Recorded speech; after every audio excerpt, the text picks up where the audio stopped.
Hello guys, कैसे हो आप सभी सही हैं और सही रहोगे हमेशा। और हमने पहले अकाउंटेंसी के कुछ क्या है टॉपिक किए हुए हैं।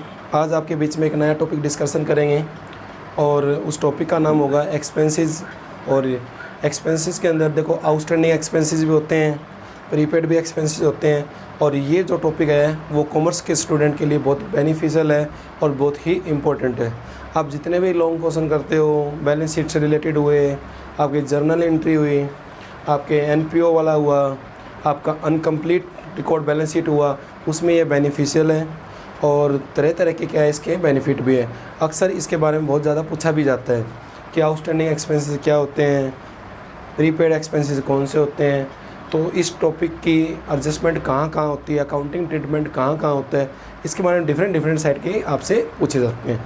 ये टॉपिक +1 और +2 दोनों क्लास के लिए बेनिफिशियल है।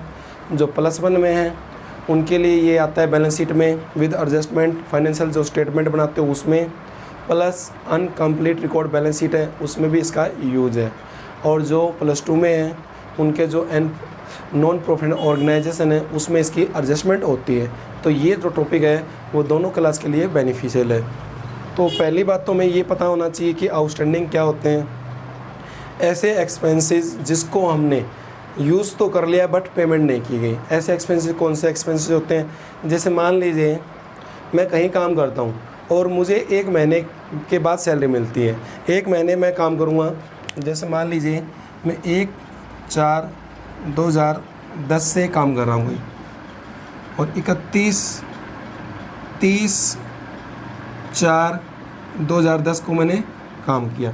मैंने 1 मंथ काम किया, बट कंपनी मेरे को सैलरी कब देती है? 15 मई 2010 को देती है। तो मैंने तो देखो ये पैसा तो यहाँ कमा ही लिया। ये जो मैंने कंपनी ने मेरे को, देखो मेरी 15,000 सैलरी है मान लीजिए पर मंथ, तो कंपनी के लिए मैंने काम कर चुका हूँ ना। बट कंपनी ने मुझे सैलरी कब दी? 15 मई को दी। तो 15 मई से पहले कंपनी ने मेरे को यूज़ तो कर लिया पिछले मंथ, बट पे तो नहीं दिए। ऐसी चीज़ें, जैसी सर्विस या गुड्स जो कि हमने यूज़ कर लिए हैं बट उसकी पेमेंट नहीं की गई, तो वो कंपनी के लिए क्या हो जाती है? वो आउटस्टैंडिंग एक्सपेंसेस होते हैं। और आउटस्टैंडिंग एक्सपेंसेस कंपनी के लिए क्या होती है? लायबिलिटीज। इसलिए हम इसको बैलेंस शीट के क्या लायबिलिटी साइड में लिखते हैं। ये ठीक है। तो इसकी अकाउंटिंग कैसे होती है वो पढ़ना है, ठीक है। अब ऐसे ही प्रीपेड का मतलब होता है आपने पहले पे कर दिया। कैसे? जैसे मान लीजिए ये एक गुड्स है, आप इसको रेगुलर ख़रीद रहे हो, ये आता है मान लो 100 रुपीज़ का आता है। आपने क्या, इसकी मार्केट में शॉर्टेज है, मान लीजिए शॉर्टेज है, तो आपने क्या किया, इसकी पहले ही पेमेंट कर दी 5 प्रोडक्ट की। 500 रुपये दुकानदार को पहले ही दे दिए। आपने बोला कि मुझे कल ये हर हालत में चाहिए, मैं आपको पहले ही पैसे दे रहा हूँ। तो पहले ही पैसे आपने ऑर्डर बुक कर दिया, तो पेमेंट कर दी। तो आपने क्या, समय से पहले जब हम पेमेंट कर देते हैं तो उसको प्रीपेड कहते हैं। कहने का मतलब ऐसे एक्सपेंसेस जिसकी हमें पेमेंट अभी नहीं करनी थी, फ्यूचर में करनी थी, बट कंपनी ने क्या है उसकी पेमेंट पहले कर दी। जैसे इंश्योरेंस होता है प्रीपेड। तो डिफरेंट मोड में क्या है ऐसे एक्सपेंसेस किए जाते हैं। मान लीजिए कोई आपके एम्प्लॉय हैं, बड़ा एक्सपर्ट है, आपको लगता है कि वो छोड़ के चला जाएगा, तो आप क्या कहते हैं उसको, लो 5 महीने की एडवांस सैलरी ले लो, कोई बात नहीं है, और कोई प्रॉब्लम है तो ये बताओ। तो उस व्यक्ति ने 5 महीने काम तो नहीं किया पर पहले ही आपने सैलरी दे दी, तो उसको हम कहते हैं प्रीपेड। प्री का मतलब होता है पहले, और पेड का मतलब आपने भुगतान किया। जिस चीज़ों का आपने पहले भुगतान किया उसको प्रीपेड कहते हैं। अब फॉर एग्जांपल देखो, आउटस्टैंडिंग के एग्जांपल बताऊं। आउटस्टैंडिंग के आपके एग्जांपल होते हैं, जो आपका इलेक्ट्रिक बॉक्स होता है, जहाँ से आपके पावर हाउस में जो इलेक्ट्रिक आती है, तो वो हमारा आउटस्टैंडिंग का एग्जाम्पल परफेक्ट बनता है। बट कैसे? देखो, आप सबसे पहले क्या इलेक्ट्रिसिटी को यूज़ करते हो, फिर उसकी पेमेंट करते हो। तो इसका मतलब आपने पहले यूज़ किया और बाद में पेमेंट किया। जैसे इस मंथ आपने यूज़ किया, मान लो, ठीक है, अगस्त में यूज़ किया, आपका बिल कब आएगा? इलेक्ट्रिसिटी बिल आएगा आपका सितंबर में। इसका मतलब आप पहले पिछले वाला बिल पे कर रहे हो, तो वो आपके लिए आउटस्टैंडिंग। प्रीपेड का मतलब क्या होता है? मोबाइल का, जो आपके प्रीपेड मोबाइल होते हैं। देखो, आपने कभी देखा हुआ नहीं होगा, ध्यान पे, सिम 2 टाइप्स की होती है, एक प्रीपेड होती है, एक रेंटल होती है। रेंटल जो होती है वो आपको क्या, रेंट आता है उसका, पर मंथ। बट जो प्रीपेड होता है पहले पेड करो फिर बात करो। तो देखो पहले आप रिचार्ज करवाते हो जब भी तो बात होती होगी। ऐसा होता है जी पहले बात करेंगे फिर रिचार्ज करवा लेंगे, ऐसा कभी नहीं होता ना। तो प्रीपेड का मतलब क्या है, जो आपका मीटर का जो बॉक्स है, जो इलेक्ट्रिक बॉक्स है, वो इसका परफेक्ट एग्जांपल है। ठीक है, तो ये कंपनी के लिए होती है एसेट। ठीक है, ये कंपनी के लिए क्या हुई, एसेट। और ये कंपनी के लिए क्या हुई, लाइबिलिटीज़। ठीक है, अब हम कर रहे हैं इसकी एडजस्टमेंट के बारे में। एडजस्टमेंट के बारे में थोड़ा अच्छी तरह से देख लेना इसकी, वही इम्पोर्टेंट है। मीनिंग तो हमने +1 में भी पढ़ा है, +2 के बच्चों ने, तो उन्हें मीनिंग तो पता रहता है। देखिए जो हम चैप्टर कर रहे हैं, हम कर रहे हैं इनकम एंड एक्सपेंडिचर की बात, इनकम एंड एक्सपेंडिचर अकाउंट की बात कर रहे हैं। तो ये सारी एडजस्टमेंट अभी मैं इनकम एंड एक्सपेंडिचर की बताऊंगा। ठीक है, जितनी भी एडजस्टमेंट है, ये आउटस्टैंडिंग आपके 2 प्रकार से होते हैं। ठीक है, एक तो आपका ओपनिंग बैलेंस, और एक कौन सा, क्लोजिंग बैलेंस। 2 बैलेंस होंगे आपके आउटस्टैंडिंग के, ओपनिंग और क्लोजिंग। तो अभी जो एडजस्टमेंट होगी वो एक्सपेंसेस की हो रही है। हम इनकम एंड एक्सपेंडिचर कैसे बनाते हैं, ये आपका इनकम एंड एक्सपेंडिचर, तो ये आपकी एक्सपेंसिव साइड है और ये आपकी इनकम साइड है। मान लीजिए फॉर एग्जांपल आप जो एक्सपेंस कर रहे हो वो आपका एक्सपेंसेस है सैलरी, सैलरी। तो ये ओपनिंग वाला जो है ना वो यहाँ से लेस होगा, क्या होगा, लेस आउटस्टैंडिंग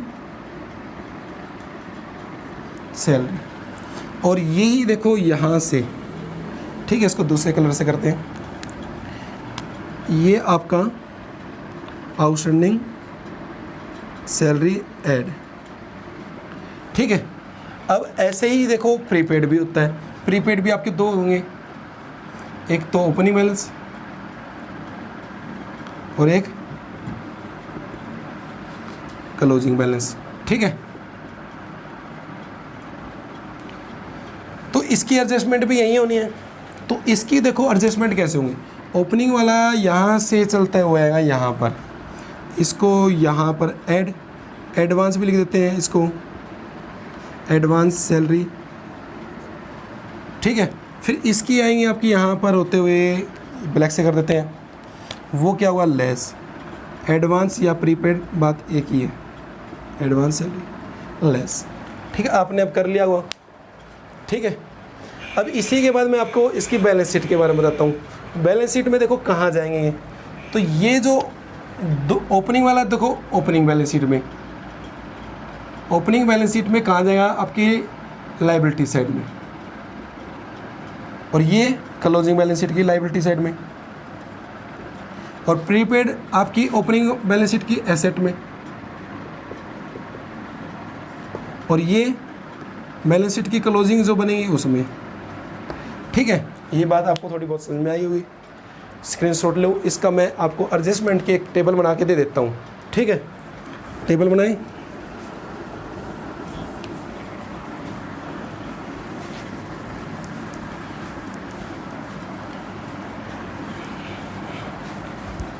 तो करते हैं। चलो, अभी मैंने आपको आउटस्टैंडिंग के बारे में बताया,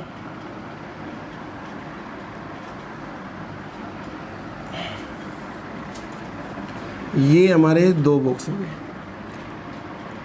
ये तो हमारा हो गया आउटस्टैंडिंग एक्सपेंसेस, और ये हो गए हमारे एडवांस एक्सपेंसेस, इसको प्रीपेड भी बोलते हैं। ठीक है,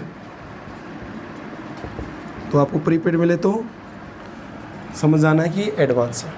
अब इसमें देखिए आपके ये 2, अब ये तो आइटम हो गई, ये आपका ओपनिंग बैलेंस और ये क्लोजिंग बैलेंस। ठीक है, तो ऐसे कर लेते हैं, आज डिफरेंट करते हैं थोड़ा, समझ जाओगे क्या। सर ने तो कुछ और बना दिया, तरह तरह से बनानी चाहिए ना। कैसे, ये तो हमारा इनकम एंड एक्सपेंडिचर में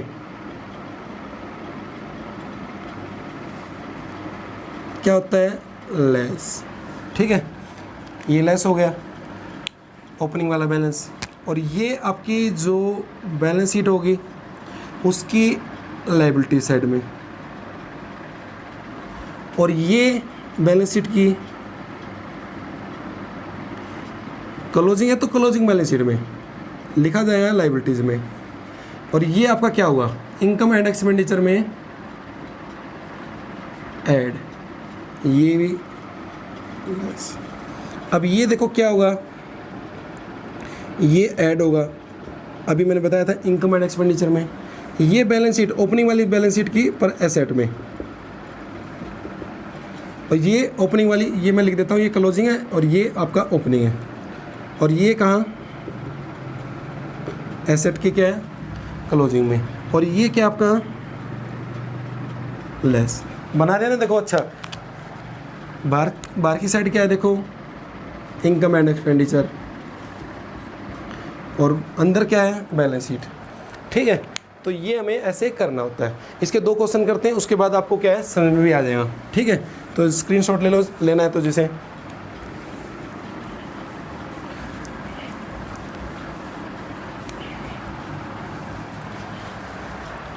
तो हम जो बुक कर रहे थे वो कर रहे थे आपके क्या है, आर्य पब्लिकेशन सीबीएसई बोर्ड एडिशन आपका 2020, और हमारा जो चैप्टर चल रहा था वो चल रहा था नॉन प्रॉफिट ऑर्गेनाइजेशन। हमने इसके शॉर्ट क्वेश्चन लगभग सारे कर लिए हैं, आज के 1-2 क्वेश्चन और रह गए हैं, तो वो और कर लेते हैं। बस आपके 5-7 मिनट लगेंगे, उसके बाद ये आपका टॉपिक पूरा हो जाएगा। जो मैं अभी आपको क्वेश्चन करवाऊँगा वो मेरे पास क्वेश्चन नंबर 32 है। 32 है, इसमें देखो आपको क्या क्या करना है। आपको 32 में एक तो बैलेंस शीट बनानी है,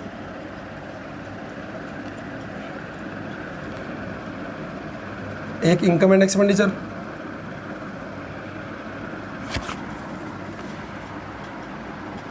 इनकम एंड एक्सपेंडिचर, फिर आपको एक बैलेंस शीट बनानी है क्लोजिंग वाली। आपका ये जो अभी हमने रूल किया है ना, वो भी आपका कंप्लीट हो जाएगा।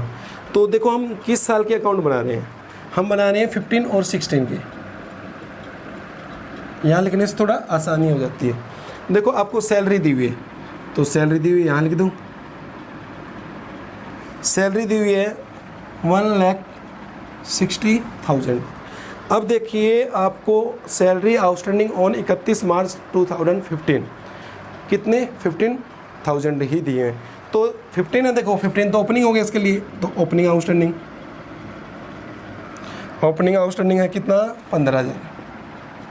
अब ये आउटस्टैंडिंग है तो ओपनिंग है, तो ये तो आपकी लायबिलिटी साइड है, ये एसेट है, ये लायबिलिटीज़ है और ये एसेट है, तो ये आपके यहाँ चले जाएंगे। ठीक है, इसके बाद देखो आपको आउटस्टैंडिंग दिया क्लोजिंग, तो क्लोजिंग आउटस्टैंडिंग मैंने अभी बताया था ना आपका ऐड होता है, ये क्लोजिंग यहाँ चला गया 25,000। अब आपका एडवांस आपका एडवांस दिया ओपनिंग का 12,000, और वो यहाँ पर। ठीक है, इसके बाद आपका एडवांस दिया हुआ है 10,000, और वो एडवांस आपका इस सैलरी। ठीक है, ये आपका अमाउंट आ जाएगा 1,72,000 रुपीज़। तो आपका ये हो गया। देखो 1-2 क्वेश्चन करने से आपका जो हमने रूल बताते हैं वो आपका क्या है, क्लियर हो जाता है कि उसको कैसे आपकी उसकी अकाउंटिंग ट्रीटमेंट करनी है। तो ये क्वेश्चन हमारा कंप्लीट हो गया। इसी के बाद देखो हम कर लेते हैं कौन सा, इसके बाद एक क्वेश्चन और है वो और कर लेते हैं, उसके बाद ये अपना जो टॉपिक है वो समाप्त हो जाएगा। समय बचा लिया जाए थोड़ा सा, क्यों नहीं, समय तो बचाना ही चाहिए। तो ये बॉक्स ऐसे ही आपके यूज़ कर लिए जाएंगे। इसके बाद देखो आपको यहाँ पर जो 33 का क्वेश्चन है उसमें हम यूज़ कर रहे हैं, उसको हम क्वेश्चन करेंगे। और जो आपका अकाउंट बनना है वो 15 और 16 का ही बनेगा। अब देखो आपको डिफरेंट डिफरेंट टाइप की ऐसी सैलरी दी हुई है, आपको ऐसे दी हुई है,